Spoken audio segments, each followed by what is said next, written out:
The demo for Zero Parades is out today as part of the Steam Next Fest, and I got to check it out early. Coming from the same studio behind Disco Elysium, albeit a mostly different creative core, it obviously carries a huge weight of expectations, and on first impressions it appears to be following the script fairly closely. After conversing with a voice in your head, you are dropped into an apartment with no memory of what has happened previously. You are a spy working on a mission, and your partner is sitting catatonic on an armchair. It is then up to you to pick up any threads you can find in the apartment and set out into the wider world to investigate. As well as the setup, the systems will be familiar to anyone who played Disco Elysium. There are 4 skill archetypes compared to 3 in Disco, and 3 health trackers instead of 2.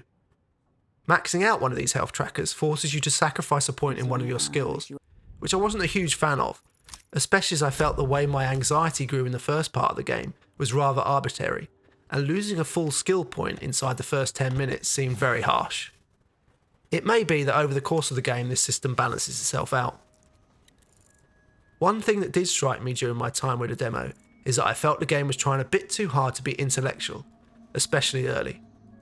This is an area that I felt Disco Elysium could occasionally stray into, but it felt more noticeable here.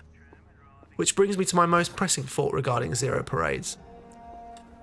It is hard to judge based off a demo a game that is undoubtedly going to be complex and will lean heavily on its story, world and characters as Disco Elysium did. However, I can't escape the fact that it feels a bit like a tribute act. But this is because it is a lesser piece of work, or because we hold singular games in high regard, and anything that comes along afterwards gets judged differently. We are willing to accept multiple fantasy RPGs or military first-person shooters if the mechanics and story are good, even if they are lacking in originality.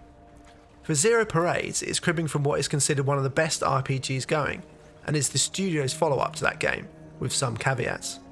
Does it therefore deserve a bit more slack? When it comes to this demo, all I can say is that you are best off playing it yourself and making your own judgment.